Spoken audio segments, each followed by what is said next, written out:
Bonjour, bienvenue dans votre JT. Cette semaine, nous parlons viande bovine, FNSEA 44, JA 44 et lait. Viande bovine. C'est devant une assemblée de 350 personnes composées d'éleveurs et de partenaires mais aussi d'étudiants que s'est tenue la journée régionale viande bovine à Ancenis mardi 7 mars dernier. C'est une journée à l'initiative du comité de pilotage viande bovine 44 qui s'est transformée en journée viande régionale pour les éleveurs. Le matin, on a fait un tour d'horizon déjà de l'état des lieux, du dispositif des marchés, de la production ligérienne pour savoir dans quel cours on joue, entre guillemets. Après, on a abordé, un élément très important pour notre région, c'est le renouvellement des générations avec le témoignage d'un jeune éleveur et de son cédant avec une épreuve réussie sur la transmission de l'exploitation. Ça pour moi c'était un temps fort, c'est très important. Profession qui ne se renouvelle pas, c'est une profession qui disparaît. Dans les moments qu'on connaît au niveau économique en viande bovine, je pense que ça fait plaisir d'entendre des témoignages comme ça. Sur le volet installation, Interbev a présenté un dispositif nouveau régional pour aider le financement. Le fonds est constitué avec tous les maillons de la filière pour prêter de l'argent, des prêts d'honneur, qui vont aider à lever d'autres fonds nécessaires à l'installation. Parce qu'en fait, ces prêts d'honneur sont considérés comme des apports personnels pour les banquiers. Donc ça permet que quand vous arrivez avec 50 000 € d'apport personnel pour s'installer, c'est plus important que d'arriver avec zéro. C'est une solution de financement de l'installation, puisqu'on sait qu'aujourd'hui, il faut, en installation viande bovine, la moyenne dans les Pays de la Loire, aux environs de 350 000 €. On est un tout petit peu plus de 10% de la somme qu'il faut pour s'installer. La consommation a été au cœur de la table ronde, avec une confiance renouvelée du consommateur au producteur.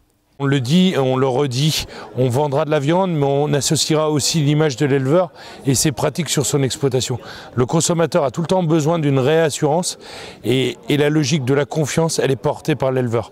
Pas par les autres maillons de la filière, c'est réellement l'éleveur. Donc voilà, associer l'éleveur avec son produit, ça reste la chose la plus importante. L'export est indispensable pour nous, il est indispensable en particulier pour notre région parce qu'on est producteur de femelles qui sont consommées en France, mais par contre aussi de mâles qui sont plus à vocation d'être exportés parce qu'on ne les consomme pas chez nous. Donc là, l'importance de l'export, c'est déterminant dans le prix global. À l'heure actuelle, on est sur des marchés saturés qui sont la Grèce, l'Italie et l'Allemagne. Il faut qu'on arrive absolument à trouver d'autres marchés, type l'Asie, type les pays du Maghreb, pour donner un peu plus de souffle et redonner des vrais prix aux producteurs. On ne peut pas vivre à 3,60. Il nous faut des vrais prix pour les producteurs au-dessus de 4 € sur le JB.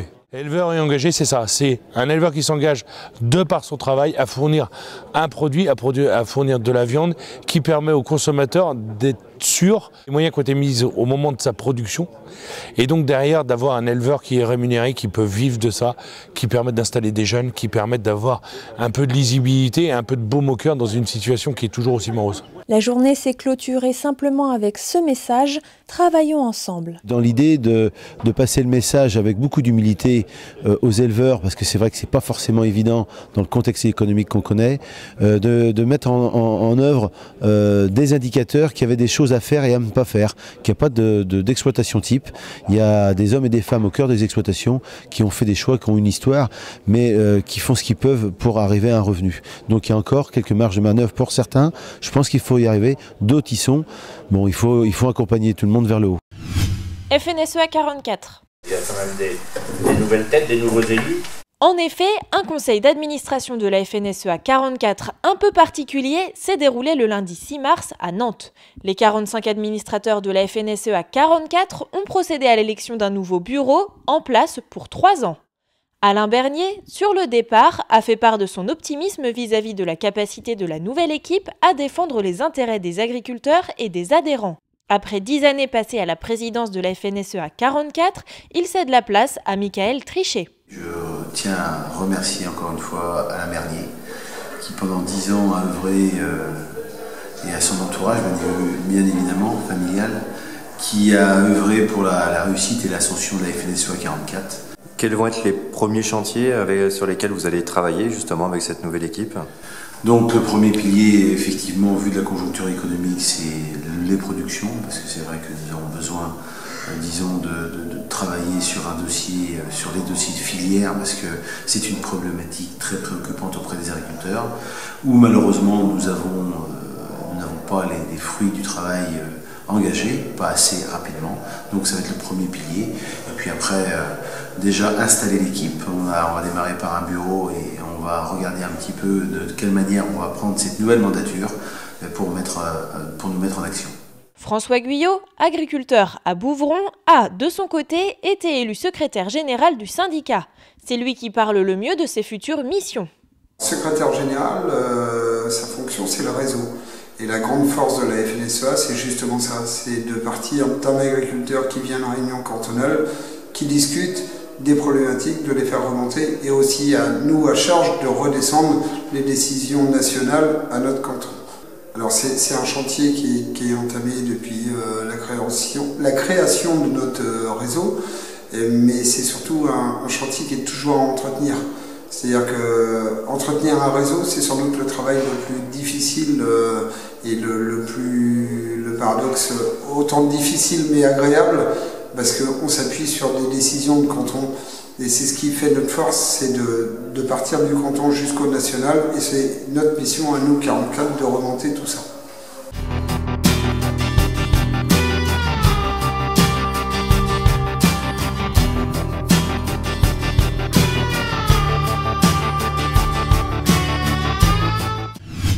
JA 44. Jeunes agriculteurs 44 a voulu mettre l'interactivité et le concret au cœur de son assemblée générale. Mercredi 8 mars, 150 personnes regroupant adhérents et organismes professionnels agricoles se sont rendues à Éric pour parler installation et transmission. Après une partie à huis clos reprenant divers chiffres, l'Assemblée générale plénière a permis de diffuser le rapport d'activité 2016 du syndicat. La soirée s'est terminée par des discours et la présentation du rapport d'orientation 2017 sur la transmission des exploitations agricoles. Pour ça, les rapporteurs n'ont pas hésité à se mettre en scène. Je suis pod repreneur et je souhaite m'inscrire en RDI pour des informations et des conseils en plus. Oui monsieur, je vois qu'on vous a bien conseillé. Lait. Mercredi 8 mars, la section Loire-Atlantique de l'APLBL, organisation de producteurs Lactalis, a tenu son assemblée générale annuelle à Bouvron.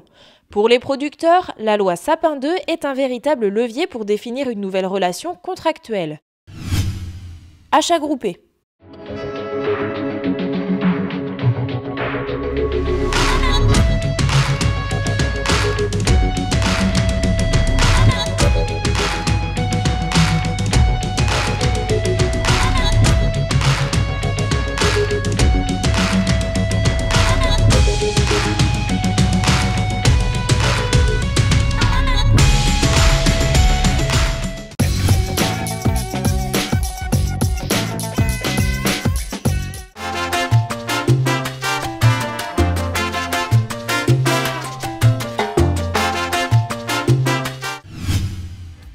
Ce journal est terminé.